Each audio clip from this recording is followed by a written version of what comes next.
নমস্কার বন্ধুরা, আমি ঝুম্পা। আমার চ্যানেল জিভে জল রেসিপিতে আপনাদের স্বাগত। আজকে শেয়ার করছি ওল চিংড়ি। তার জন্য ওল আর আলুটা এইভাবে কেটে নিয়েছি, আর নিয়েছি 100 গ্রাম মতো কুচো চিংড়ি। চলুন রান্নাটা শুরু করি। প্রথমে আলু আর ওলটা ভালো করে সেদ্ধ করে নেব।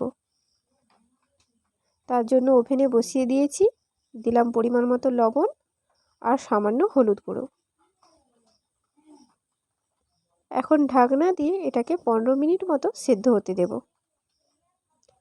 অন্য একটা কড়াই নিয়েছি, তাতে দিয়ে দিলাম প্রায় 2 চামচ মতো রান্নার তেল। চিংড়ি মাছগুলোকে ভালো করে ভেজে নিতে হবে। দিলাম সামান্য হলুদ গুঁড়ো আর অল্প পরিমাণে লবণ।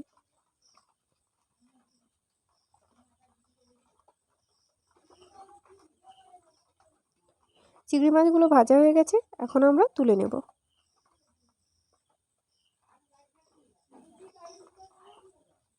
পনেরো মিনিট পরে ঢাকনা খুলছি। ওল আর কচুটা ভালোভাবে সেদ্ধ হয়ে গেছে। এখন এটাকে জল থেকে তুলে নেব। ওই কড়াইটাতে দিয়ে দিলাম প্রায় 1 কাপ মতো সরষে তেল।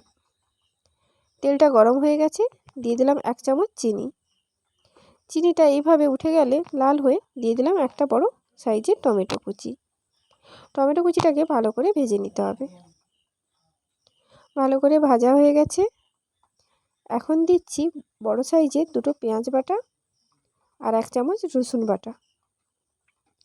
পেঁয়াজ আর রসুনটাকে ভালো করে কষিয়ে নিতে হবে।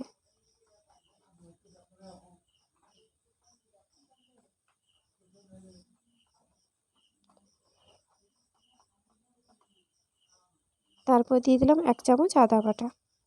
আবারও মশলাটাকে কিছুক্ষণ কষিয়ে নিচ্ছি।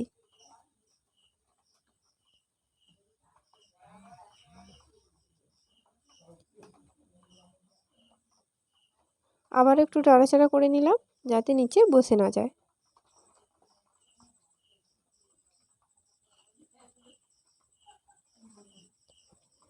তারপর দিয়ে দিলাম 1 চামচ হলুদ গুঁড়ো, 2 চামচ লঙ্কা গুঁড়ো,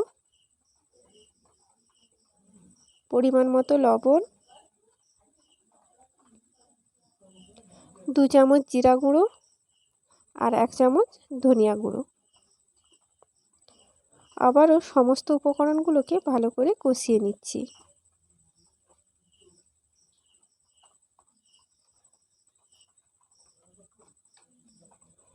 একটু জল দিলাম যাতে মশলাটা পুড়ে না যায়।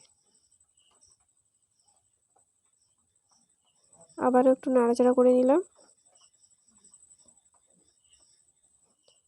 মশলাটা পুরো রেডি হয়ে গেছে।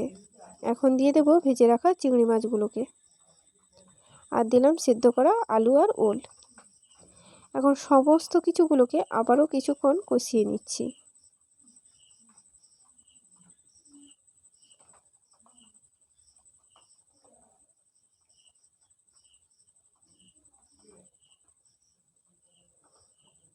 কষানো হয়ে গেছে, এখন দিয়ে দেব পরিমাণ মতো জল।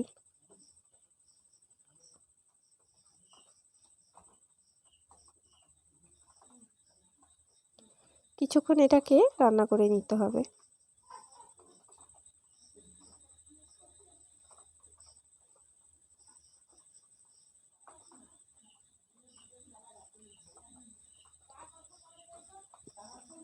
দেখুন অনেকটা গাঢ় হয়ে এসছে।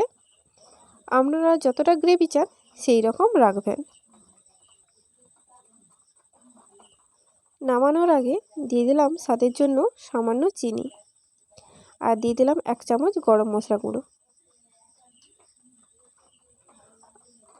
আবার একটু নাড়াচাড়া করে নিলাম। রেসিপি কেমন লাগলো অবশ্যই কমেন্ট করে জানাবেন। আমাদের ওল চিংড়ি তৈরি। ভালো লাগলে লাইক আর শেয়ার করতে ভুলবেন না।